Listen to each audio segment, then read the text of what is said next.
Ibinyamakuru ubaye wowe uvuza amarangamutima yawe ntabwo ubaye professional kuba ari nawe shadra ntabwo biguha uburenganzira ndetse kuba ari muri position ya faiblesse ntibiguha uburenganzira bwo kumusanga icyo gihe nubwo wowe waba uvuga ko amubuze karutse no ku hari n'igihe muri bamwe mu basitari bamwe bari bari gukurikiranwa hari ubigeze kuvuga ngo yemera kuriki ngo yamusanze ku muhanda aramugura ahubwo hariya naravuze ntari kubyo ndakisa kurikiranaho icyaha cyo kugura kuko muri human trafficking birahano ntabwo wemerewe kugura ibyo ngibyo babyumvise kwishyura uraza kumfasha ndari gusomera niba bivugwa ko kugura indaya bitemewe kubera ko nyine mu mategeko itegeko ribihanira.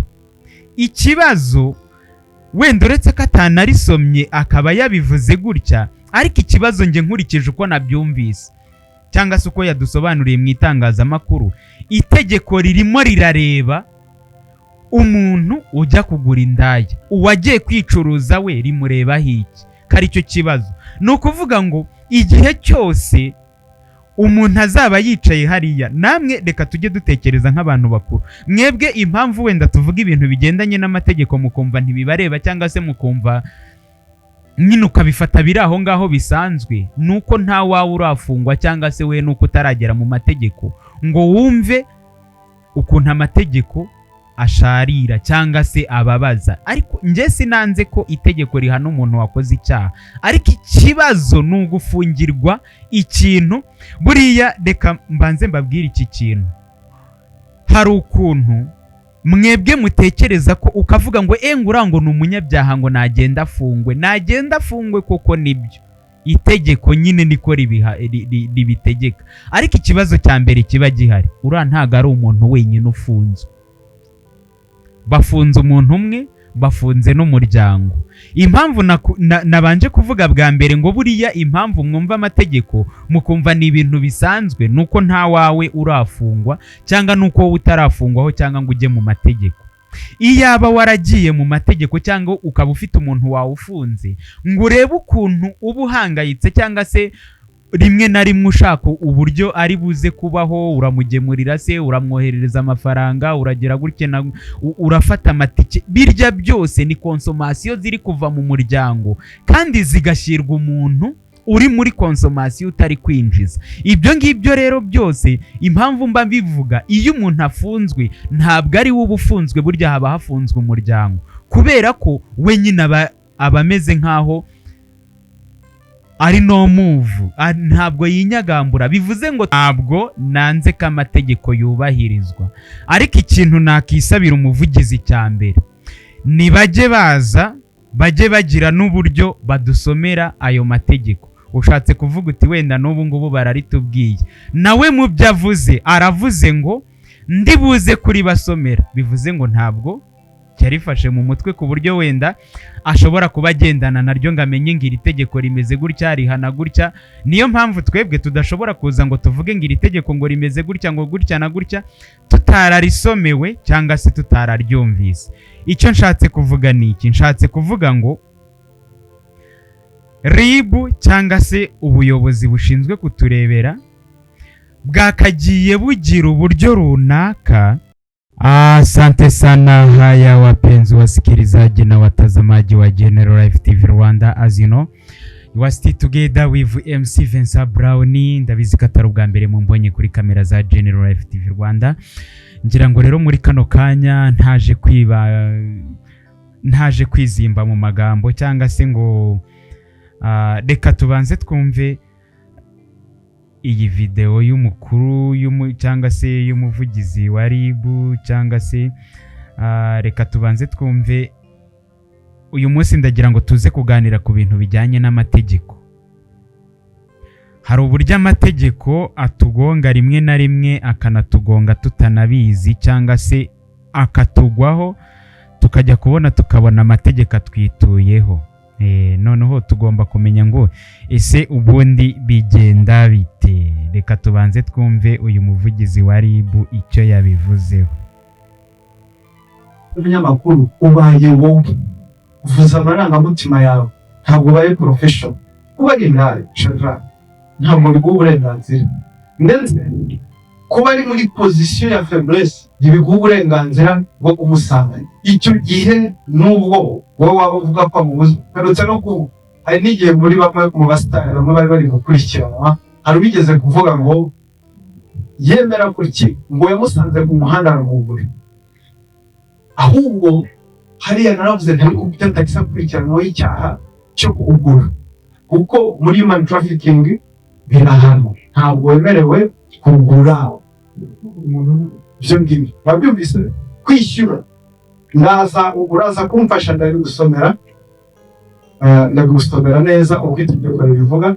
Ariko ubwo ngubwo wowe utekereje nka wa wundi n'ubundi wavuze ngo kanyigemuriye, ngo niko kanyizaniye, akwizanira apfa kuba ari mu 18. wowe mukuru ugomba gukoresha ubwenge uko ugiye gukora imibonano mpuzabitsina nawe n'umwana. Icyo gihe itegeko rivuga ko wasambanyije umwana. Kugira ngo byumvikane, kuba ari indaya, kuba wenyine, kuba ndetse ushobora kuba yakwizanira yagusanga uri muri ghetto yawe, ibyo yakora byose. Mutekereze akeneye kudasamba. Inshingano ziri kuri wowe mukuru. Ahangaha ndagira ngo tuze kugerageza tubyumve neza. Mu gihe umwana uri munsi y'imyaka 18 yakwigemuriye, ibyo ngibyo wenda birumvikana ko wakagombye kuba umurinzi we, ariko sinibaza ikibazo cya mbere tugira ku bijyanye n'abana batoya. Byo turabizi ni itegeko ntasubirwaho, tutajya twirirwa tunaburanaho cyangwa tunarekarama. Ariko ikintu cya mbere tugomba kwibaza tukagira duti, ese iyo umuntu ahawe icyangombwa cyangwa se aramutse ari umucuruzi agahabwa icyangombwa cyo kujya gucuruza, cyangwa se niyo atahabwa icyangombwa agashinga botike yiwe hariya kandi akaba ari kubikorera mu gihugu kigendera ku mategeko,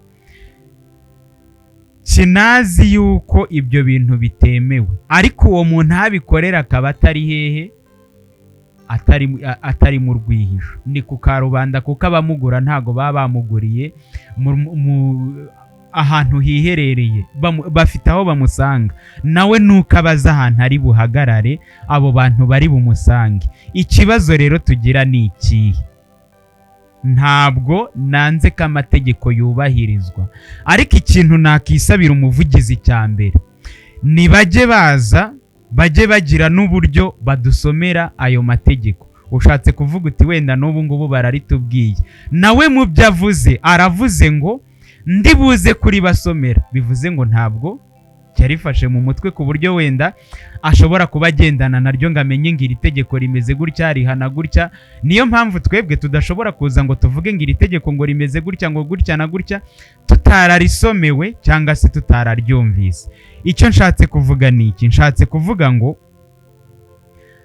ribu cyangwa se ubuyobozi bushinzwe kuturebera bwakagiye bugira uburyo runaka baza bakavuga ngo amategeko, wenda hari itegeko ryasohotse, kuko twebwe iyi tegeko rijya gutorwa nk'abaturage akenshi na kenshi, uretse nyine intumwa zishinzwe kuturebera, ariko twebwe abaturage nta ruhare navuga tubigiramo. Wenda reka nivuge nko ku giti cyanjye, sindumva ahantu batuzaniye amategeko ngo bavuge bati iyi ni deba igomba kuganirwaho wenda, ariko nyine hari abo tuba twaratoye baba bagomba kubiturebera. Ariko mu gihe babitoye bagakwiye kujya bagira n'uburyo babizana mu itangazamakuru, nk'uko n'ubundi umunyabyaha afatwa bakamuzana mu itangazamakuru bakavuga bati uyu muntu yakosheje, nawe yakagiye agira uburyo azanwa mu itangazamakuru. Ayo mategeko bayazana bakatubwira bati dore bimeze gutya, iri tegeko iri n'iri ryasohotse rirahanira ibi n'ibi. Icyo nizera cyo, aho tugeze muri iki gihugu, nta muntu n'umwe nkurikije aho igihugu kigeze wagakwiye kuba ashobora kurwanya itegeko cyangwa se ngo arigendere kure. Niyo yabigerageza turabizi ko itegeko rimukorera nyine riraguhana.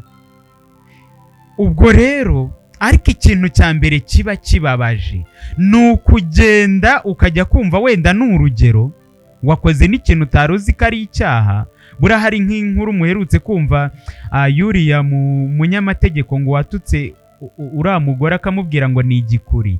Ibyo ngibyo byo uriya we sinanamuburanira kubera ko ni umunyamategeko yakagombye kuba yarayasomye mbere yo kujya gukorera umuntu harassment, kuko byonyine no kuba ari umunyamategeko icyo cyonyine kiranamuhana. Ariko ndavuga nkatwe rubanda rugufi tudashoboye kugera hahandi amategeko yatorewe cyangwa se ngo tube twaranayasomewe cyangwa se tudafite n'ubundi buryo turi buze kubonayo mo ayo mategeko kugira ngo tubashe kuyumva. Noneho rero mu gihe itegeko ryasohotse tukaba tutararyumvise, ikintu cya mbere kiba kibabaje ni mu gihe itegeko ryasohotse wajya kumva ngo wenda nk'ubu ni urugero ugeze mu rubanza ufite ikintu uri guhanirwa cyangwa se uri kuburanaho, wajya kumva bagusomeye itegeko niriguhana nirigushinja nirigira gute, ukumva bagusomeye ibyaha. We wari uzi ko wakoze icyaha kimwe ariko wajya kumva bagusomeye nk'ibyaha birenze nk'icumi cyangwa nka 15. We wari uzi ko wakoze icyaha kimwe cyonyine. Urumva byanze bikunze hari uburyo iryo tegeko risa naho navuga risa nkaho nyine rikandamije iki victime cyangwa se wenda reka mvuge ngo rikandamije uregwa. Nawe urumva uregwa nawe ababaye nka victime cyangwa se ababaye nk'urenganye. Kubera iki nabyita ko abarenganye gute? Kubera ko itegeko ubundi no ku bantu bemera Bibiliya baravuga ngo buri muntu wese azazira ko yabwiwe akanga ntiyumvire. Mu gihe tutamenye ko itegeko rihana ikintu iki n'iki cyangwa se tukaba tutarigeze tubisomerwa, ibyo nabyo wenda nubwo ntashishikariza umuntu gukora icyaha, ariko hari n'igihe uba wanakoze icyaha utanazi yuko ari cyo, cyangwa se n'icyaha wakoze ugasanga mu gihe cyo kujya guhanwa ibyaha byikubye nk'inshuro nk'eshanu. Ugasanga wari wakoze icyaha kimwe ariko wagera mu rubanza ugasanga baragushinja ibyaha birenze nk'8. Nawe mu byavuze aravuze ngo sinzi impamvu uwo muntu akimara kuvuga ngo naraguze namusanze ku muhanda mugura nk'izindi ndaya zose, ngo ntazi impamvu batahise bamurega ahubwo n'icyo cyaha bacyongeramo cyo kugura kubera ko icyo kintu kitemewe. Ibyo ngibyo navugaga uburyo itegeko rishobora kurenganya umuntu atari uko yarigishe ku bushake, ahubwo ari uko atarisobanuriwe cyangwa se atigeze anamenya ko iryo tegeko rihari. Icyo ni kimwe. Ikindi cya kabiri nshaka ko tuvugaho, hari uburyo amategeko bayatora. Njye sindi kurwanya amategeko, ariko ndagira ngo nibura itegeko rijye rirengera umuntu kurusha uko rimushyira mu bihano. Kubera ko impamvu njye ndi kuvuga ibi ngibi, ntabwo nanze ko itegeko ryubahirizwa, niryubahirizwa 100% pe. Nta nubwo iri tegeko ndi kuvugaho njye ndimo ndavuga ngo rikurweho cyangwa se ngo rigire gute. Turabyemera itegeko niryubahirizwa, ariko si kibazo itegeko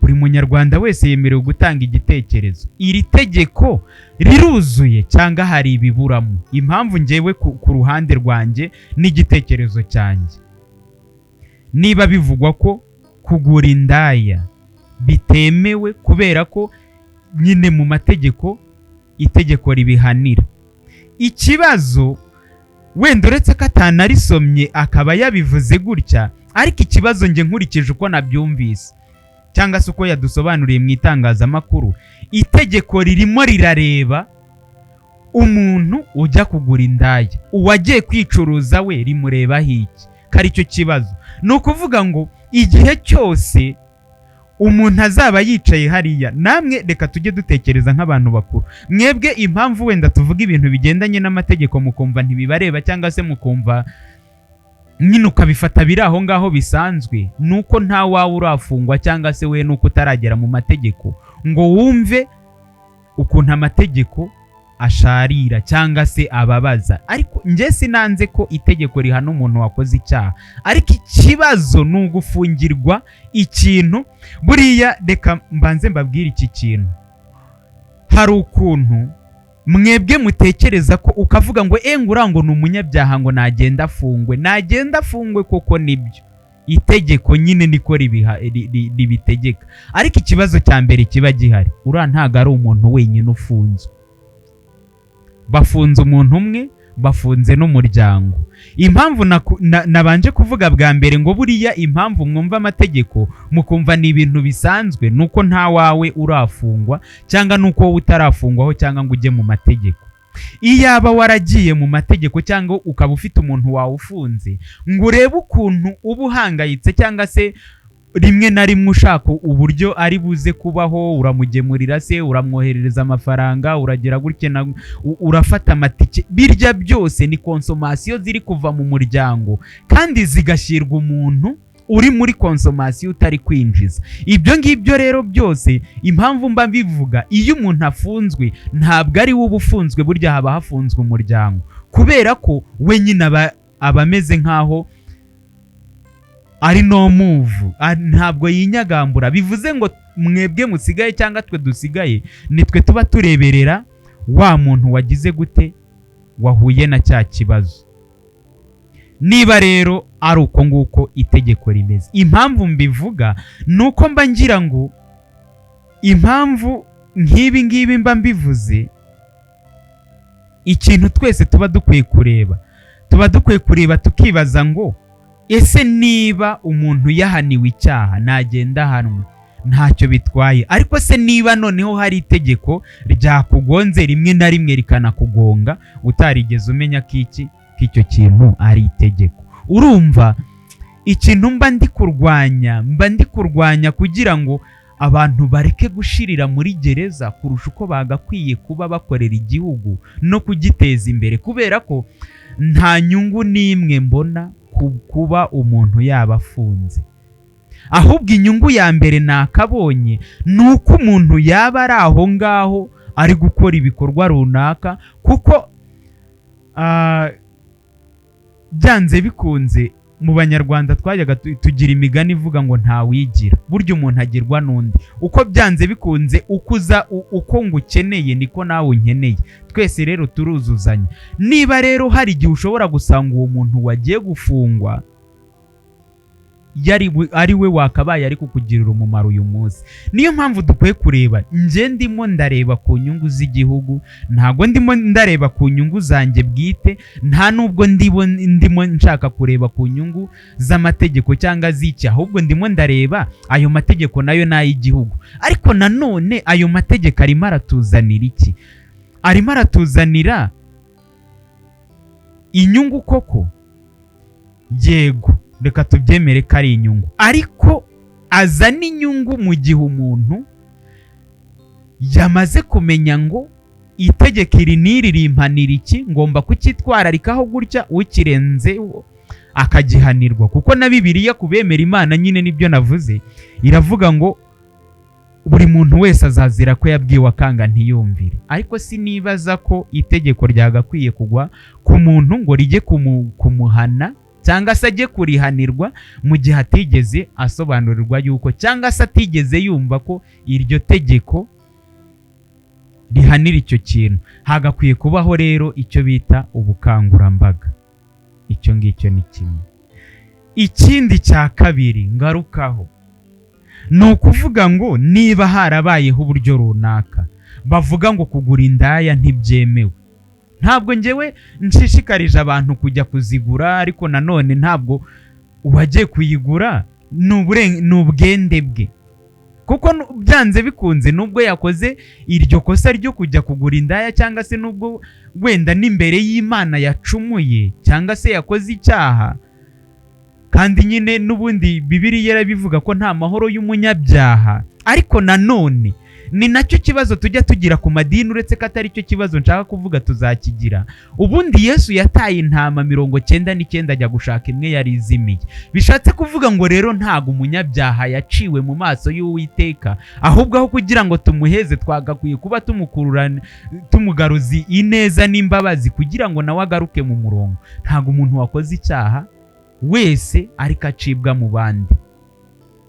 Ibyo ngibyo tugiye kwinjira muri Bible twabivugaho byinshi cyane. Ahubwo ikintu nshaka kureba, iryo tegeko sindirwanyije, sinanaribujije guhana abo bantu kuko niribahane ntacyo bitwaye. Ariko se uwo wagiye kwicuruza we, niba umuntu biravugwa ngo ku itegeko rya ruswa biravuga ngo uwatanze ruswa n'uwayakiye abo bose bagomba guhanwa. Icyo kirumvikana rwose, kiruzuye.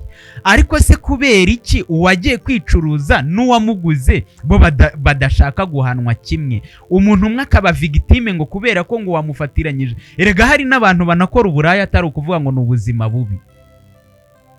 Ese ubundi ubwo buzima bubi bwo, niba umuntu utamusanze mu rugo iwabo akaba yagiye kwiseta aho izindi ndaya zose zitegera, nta tegeko ryamuhannye. Ubundi se ikindi kibazo, njyewe amategeko aranancanga rimwe na rimwe, nkanumva no mu mutwe biranicanze, nkumva nyine mbuze n'icyo ndibaza. Ahantu bategera indaya zitegera haba ari ahantu hazwi, kuko nta muntu ujya kuyihagurira atazi ko indaya zihategera. Ahubwo niba ibyo bintu ari icyaha, ni irihe tegeko rihana umuntu wagiye kwicuruza? Itegeko rihana umuntu wagiye kugura indaya twaribonye, ariko nirihana umuntu wagiye kugura indaya nawe nako iyo ndaya yagiye kwicuruza naryo nituribone. Ntabwo nge ndi kwanga ko itegeko rihana umuntu, ariko itegeko nirireke guhana uwagiye kugura indaya gusa, nayo ubwayo yagiye kwicuruza nayo hakwiye kuba habaho itegeko naryo riyihana. Ise itegeko rikwiye kubogamira uruhande rumwe, cyangwa nyine itegeko rikwiye kuba right? Niba tuvuga ngo amategeko ni right, ni amanyakuri, ari mu kuri nyine, na uko kuri ni kurebe buri umwe wagize uruhare mu ikorwa ry'icyaha. Niba uwaguzwe atafashwe ku ngufu, akaba yasanzwe aho abandi bose basangwa, hakaba hari iseta bagakwiye kuba barimo, ukahamusanga ukamugura nyine nk'uko bivugwa, ntabwo mbishyigikiye ngo ibyo bintu bikomeze. Ariko itegeko nirihane n'uwo muntu nawe wagiye kwicuruza. Ese ubundi niba aho yarari atabihaniwe, njyewe kuki uzafata uwo muntu wagiyeyo ukamufata nk'umunyacyaha, kandi mbese gashoza ntambara uwagize uruhare mu ikorwa ry'icyaha ari nawe wagiteguye akagishyira mu bikorwa, w'itegeko rimuhana n'irihe? Ibyo ngibyo ngira ngo turabyumvise, kandi ndagira ngo nyine ntago mvuze ngo itegeko rihinduke cyangwa rigire gute nirigumeho, ariko hari icyo bakongeyemo. Hari amategeko atorwa amwe namwe ugasanga yashyigikiye uruhande rumwe, urundi ruhande ntibinarureba. Ese koko niko itegeko ryagakwiye kuba rimera, cyangwa itegeko ryagakwiye kuba ribaho nyine rikareba impande zombi? Nge ndagira ngo hano muze kunyumva neza. Erega impamvu mba ndi kuvuga ibi ngibi, njyewe ndimo ndareba ku nyungu z'igihugu. Niba mubizi neza, niba hari igihombo cya mbere igihugu kigira, niba hari igihombo cya mbere abaturage dufite, ni ugufata abantu bagakoreye igihugu, bari bafite imbaraga zo gukorera igihugu, kubaka urwatubyaye, bakajya gukonsoma muri gereza badafite icyo bari kwinjiza. Icyo nacyo ni igihombo dufite, kandi ugasanga umuntu arafunzwe, hafunzwe n'umuryango. Burya n'umuryango wiwe nawe uba ufunzwe, kubera ko niba mujya amageragere mukareba abantu baba bahateraniye ukuntu baba bangana, muba mubibona yuko ari benshi pe. Urahagera ugatonda umurongo ku buryo ushobora kumara amasaha nk'atatu cyangwa 4 ukiri ku murongo utonze utegereje ko uri bugerweho. Bivuze ngo abo ni abantu benshi. Abo bantu rero ari nazo ngaruka zituma abo bakobwa bajya kwicuruza batari kubona abagabo, kuko abagabo bakabashatse bari za Mageragere, bari Iwawa, bari n'ahandi hose. Niyo mpamvu rero uwo muntu wakabayeyo abayeyo yarakoze icyaha yigijijeho nkana, ntago namurengera mu guhanwa pe. Nyine yari itegeko, riba ari itegeko, iyo warirenzeho riba nyine biba ari uko nguko. Ariko itegeko right cyangwa se laws, iryo tegeko riri right koko nk'uko tubyumva. Nyine right nta hantu na hamwe ribogamiye, riri kureba ku mpande zose cyangwa ririmo rirareba uruhande rumwe. Ikintu twagakwiye kuba twibaza ngo ese koko ayo mategeko niba ririho rijye rihana umugabo gusa kubera ko ariwe wagiye kugura indaya yo yagiye kwicuruza, niba utayisanze mu rugo, burya uramutse wayisanze mu rugo twavuga ko wayendereje kubera ko niwe wabaye gashoza ntambara, wagiye gushotora kugira ngo ibyo byose bibiho. Ariko niba atari wowe wabigizemo uruhare ukaba wayisanze aho yakagombye kubibarizwa, ahubwo twagakwiye kuba tubaza umuntu ushinzwe kurinda gutuma iyo ndaya itagera aho yakagize aho ihurira n'umugabo. Erega burya aho kugira ngo twibande ku gushyira amategeko mu bikorwa cyane, ahubwo dushaka ikintu cyatuma, aho kugira ngo dushyire imbaraga mu guhana, dushyire imbaraga mu kurinda icyaha. Kuko nyine gukumira, ubundi nibyo navuze, nibyo njya nkunda kuvuga mu biganiro nkunda gukora byinshi. RIB ubundi yakabaye ishinzwe, nubwo ari Rwanda Investigation Bureau, ariko nibura ntihabeho no gukumira icyaha mu gihe yamenye amakuru, gukumira icyaha mbere y'uko kiba. Kuko ntabwo tuzishimira ko umuntu yahanwe, ahubwo twagakwiye kuba twishimira yuko yirinze gukora igituma ahanwa. Nuko rero niba tudashaka ko abasore, abagabo, abaki bakubatse igihugu bashirira muri gereza, niturinde n'igituma bagwa muri icyo cyaha. Kubarinda ni iki? Si uko tubahanisha amategeko, ahubwo nuko tubarinda ikintu gishobora gutuma bagwa muri ayo mategeko akabahana. Kuko kubahana nta nyungu mbona dushobora kubikuramo kurusha kuba twabarinze bya bindi bakaguyemo, tukabakura ya mitego imbere. Kuyibakura imbere ni iki? Ahubwo itegeko ryagakwiye kuba rihana za ndaya,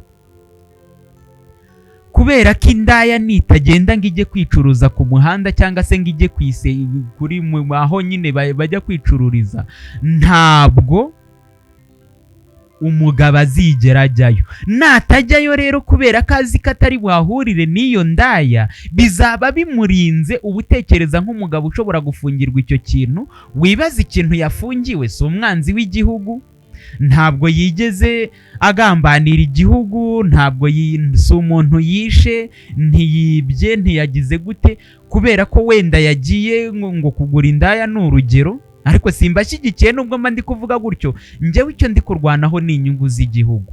Wenda biranashoboka ko yari bugenda agatanga n'ibyo bitanu akitahira amahoro, akaza akarera n'abana be yasize mu rugo. Ariko noneho abana bagiye kubaho nk'imfubyi, batagira umuntu ubahana, batagira umuntu ubareberera, batagira umuntu ubagwayidinga ngo ababwire ngo nimugire gutya na gutya.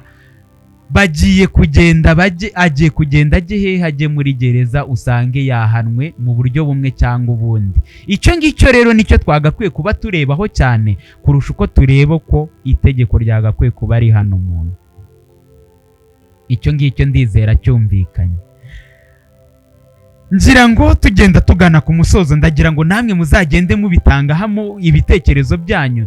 Njyewe mba mbivuze nk'umuntu cyangwa se nk'igitekerezo cyanjye, ariko nawe twese turi abantu. Njye birashoboka kuko mbyumva atari ko wowe ubyumva, ariko nawe ndagira ngo uze tubwire, ese koko ibi bintu byagakwiye kuba bigenda gutya cyangwa byagakwiye kuba bigira ubundi buryo bikorwamo? Ese itegeko ryagakwiye kuba ribangamira uruhande rumwe cyangwa ryagakwiye kuba rireba impande zose?